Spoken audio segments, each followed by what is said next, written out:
আসসালামু আলাইকুম। Fahmida's little kitchen and blogs আপনাদের সবাইকে স্বাগত। নতুন একটা ভিডিও নিয়ে আপনাদের মাঝে হাজির হয়ে গেলাম। বলেন তো এটা কি?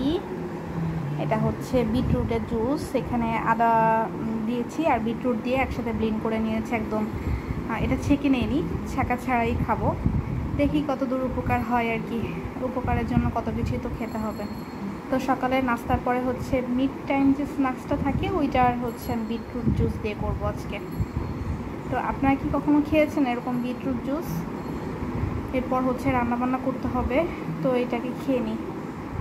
তো দুপুরবেলা রান্নায় চলে আসছি। আজকে দুপুরবেলা রান্না করব হচ্ছে কারফিউ মাছের মাথা দিয়ে বেগুন দিয়ে রান্না করব। তো গিয়েছিলাম হচ্ছে বাজারে গিয়ে সারা বাজার ঘুরেও হচ্ছে পুঁই শাক পাইনি। চেয়েছিলাম যে পুঁই শাকের পাতা দিয়ে হচ্ছে রান্না করব মাছের মাথাটা, কিন্তু পাইনি, আফসোস। তো বেগুন পেয়েছি, তো হাফ কেজি বেগুন নিয়ে আসলাম বাসায়। এনে ভাবলাম যে মজা করে রান্না করি মাছের মাথা দিয়ে। তো কার্ফু মাছ আর কি কোন নামে পরিচিত, আমি আপাতত কারফিউই জানি। তো প্রথমে হচ্ছে প্যানে তেল দিয়ে দিয়েছি, আর হচ্ছে মাছের মাথাগুলায় হচ্ছে লবণ হলুদ মাখিয়ে রেখেছিলাম, একটু ফ্রাই করে নিতে হবে। এখন ফ্রাই করে হচ্ছে তুলে নিতে হবে। তো মাছের মাথাকে কীভাবে রান্না করেন? আমি পুঁই শাক দিয়ে মাছের মাথা অনেক মজা লাগে, পুঁই শাক অথবা লাউ শাকও হতে পারে। এরপর হচ্ছে ডাল দিয়ে মজা লাগে, মুগ ডাল দিয়ে। এরপর মসুর ডাল দিয়েও মজা লাগে। এরপর হচ্ছে বেগুন দিয়ে ভাল লাগে।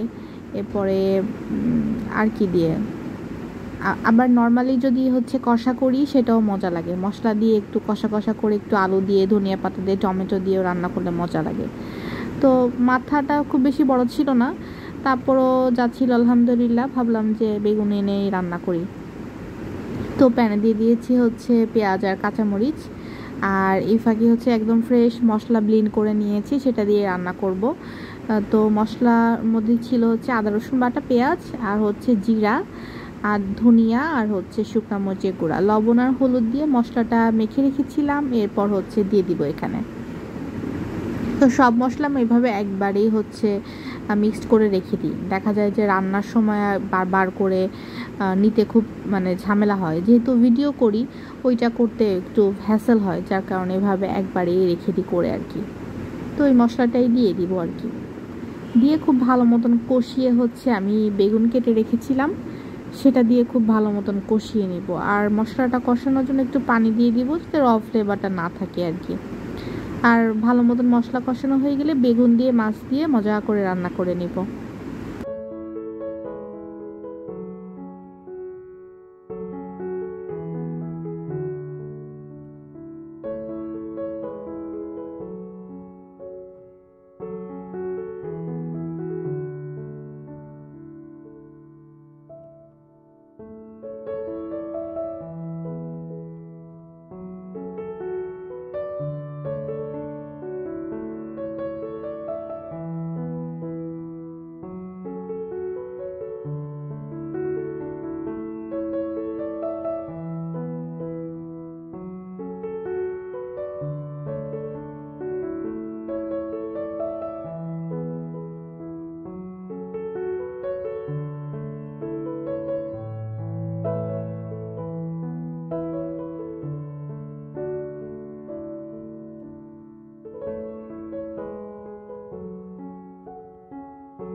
তরকারি রান্না হয়ে গেছে, এখন লাউ খোসা ভর্তা করব।